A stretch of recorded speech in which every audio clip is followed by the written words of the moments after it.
Hi, my name is Chuck Thrash. I'm with the Tustin Preservation Conservancy. This year for the Art Walk, since we won't be able to do wine tasting together and show you around Old Town through some tours, we'd like to bring you a small piece of the tour to you virtually. Starting with this building behind me, the Tustin Blacksmith Shop was built in 1912, and up until 2016 it was the oldest running blacksmith shop in Orange County. And the style of this is considered Western stagefront style because the facade is just a flat plane that extends up and just hides the roof. We got a few more places we'd like to show you, so why don't you follow me? This house behind me is considered the Lindsay House. It was built in 1886 for Mary Tustin, who was Columbus Tustin's wife. Columbus Tustin was, of course, our founder. And it was built for Mary Tustin after Columbus died. They actually never lived in a normal house. Columbus believed he wanted to sell every piece of land that he had. He didn't want to waste any land by living on it. This house was actually moved from its original location in the early 1900s by the use of mules and logs, and it is a rare example of what a common house would look like back then. Not a lot of them are remaining, and you'll see why. The walls are actually board and batten. So normally you have stick framing with finish on both sides, and you have a cavity you can run all your plumbing and insulation. This is literally just a board on all four sides with batten strips covering the gap. So imagine your house with just 4 sheets of plywood standing up, holding up a roof. That's how this house is built. Over 130 years old, still standing. What a great example of early Tustin living.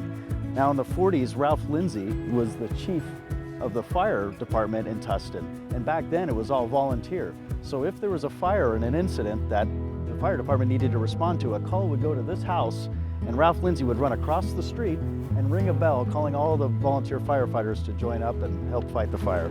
Now the Tustin Preservation Conservancy, of course, one of our missions is to preserve the historic buildings in Tustin. A few years back we donated to help restore the porch and the roof of this house as well. So hopefully that helps prolong the life of this delicate structure. Across the street from me, you can see the original Tustin hardware store, which up until recently was Mrs. B's consignment store. On the edge of the building, you can see some brick, which is the remnants of an older building, pre-20th century, that was the National Bank.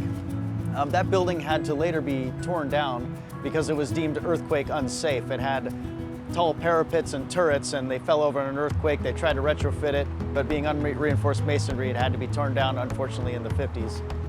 Across the street from me here is a building known as the Arts Building.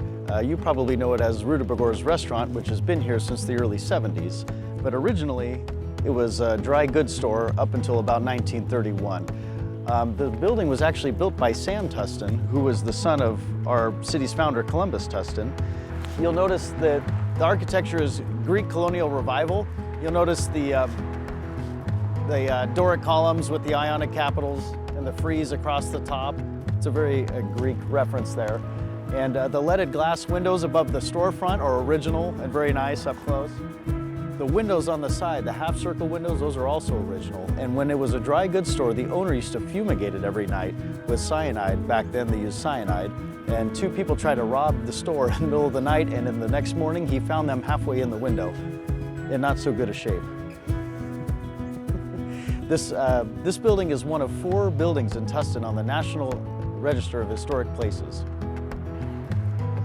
Now we are at the Hughes Mansion, which is a fine example of the Tustin's early settlement period. It was built in 1881 by Mr. and Mrs. Hughes, and they were best known for donating the Golden Spike, which completed the Transcontinental Railroad.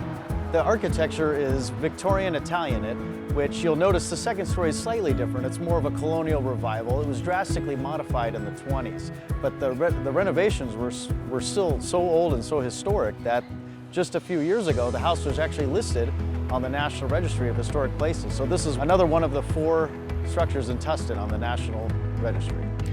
Thank you for joining us on this tour. I hope you enjoyed it. Hopefully we can see you in person and do the full tour someday. Please check us out. Again, we're the Tustin Preservation Conservancy. Our website is www.tustinconservancy.org. Feel free to join our mailing list or check out our newsletter to see the current events that's going on in Old Town Tustin.